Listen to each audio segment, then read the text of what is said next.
An effective school emergency operations plan includes three common elements. An excellent plan is compliant with the National Incident Management System, or NIMS, provides an all-hazards approach, and includes all four phases of emergency management: prevention and mitigation, preparedness, response, and recovery. First, an effective plan is NIMS compliant. NIMS is a set of standards developed by the Federal Emergency Management Agency, or FEMA, which is part of the U.S. Department of Homeland Security. NIMS provides a set of national standards that ensure federal, state, tribal, and local governments, as well as private and non-governmental organizations, work together effectively in an emergency. NIMS creates coordination in preparing for, prevention of, responding to, and recovery from an incident. NIMS benefits include a unified approach to incident management, standard command and management structures, and emphasis on preparedness, mutual aid, and resource management. Second, an effective plan provides an all-hazards approach. A proper all-hazards plan addresses a wide array of accidents, natural disasters, utility failures, and acts of violence. It's easy for you or your district to get caught up in the temptation to react to daily news stories or focus on trends that receive the most media coverage. However, school administrators must resist. They must plan equally and effectively for all categories of hazards. As a result, your school will be ready to respond to any situation. An effective emergency operations plan will anticipate chemical hazards, biological hazards, natural disasters, violence, terrorist threats, vehicle accidents, and other facilities and infrastructure accidents. Finally, an effective plan must encompass all four phases of emergency management: prevention and mitigation, preparedness, response, and recovery. Consider the balance within your current plans. Do they focus on response rather than preventing an emergency or reducing its impact? Do your plans look good sitting in a binder on the shelf, but aren't really communicated consistently through regular training? Do your plans establish clear procedures to manage an incident's aftermath?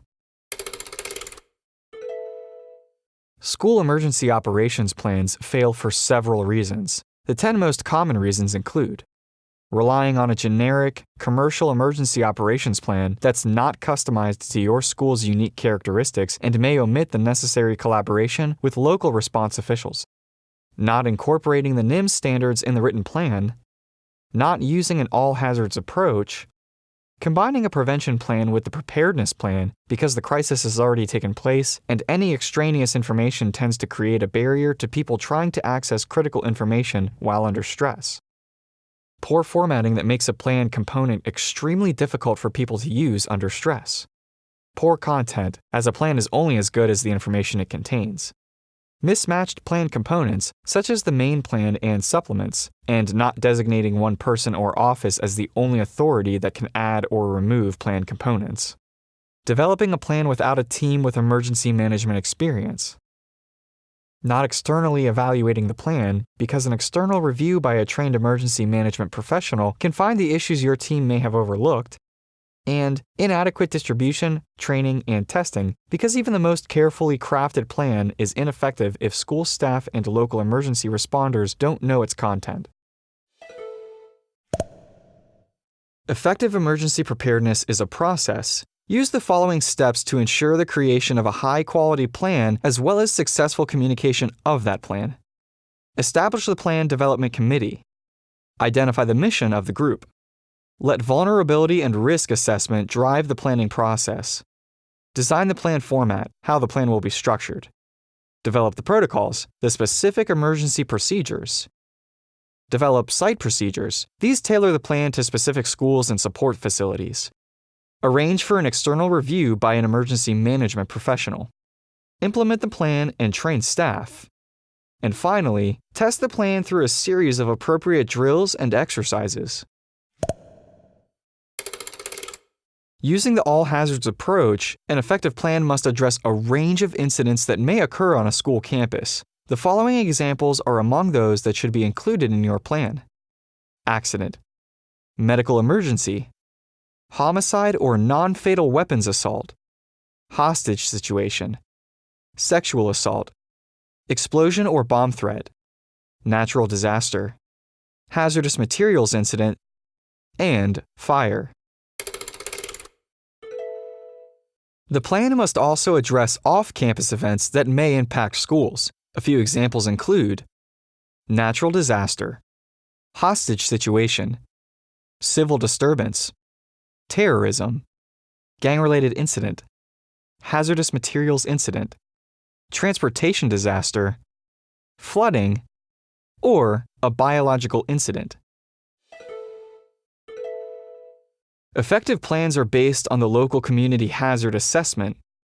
A local community hazard assessment may be conducted along with your local emergency management agency. A hazard assessment is the identification of hazards that are local or specific to your community. For example, do you have a major airport in your community? Or is your area prone to hurricanes or earthquakes? You may find that you have a military base or a major factory that is unique to your community. Conducting a hazard assessment will help you get a clear picture of your community's hazards, which may help you prioritize your planning efforts. The community hazard assessment helps to determine priorities, particularly for terrorism concerns.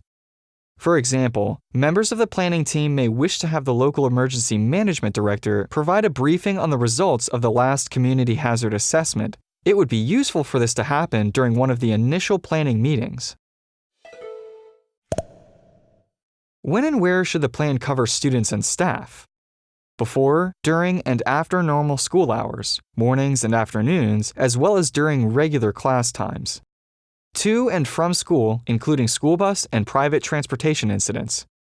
School grounds, including all buildings, roads, driveways, landscaped, and recreation areas. After-hours events. Community events. Field trips. The school safety zone, 1,000 feet around the school. Incidents occurring anywhere in a school or the school's support facilities. And on school buses and at school bus stops.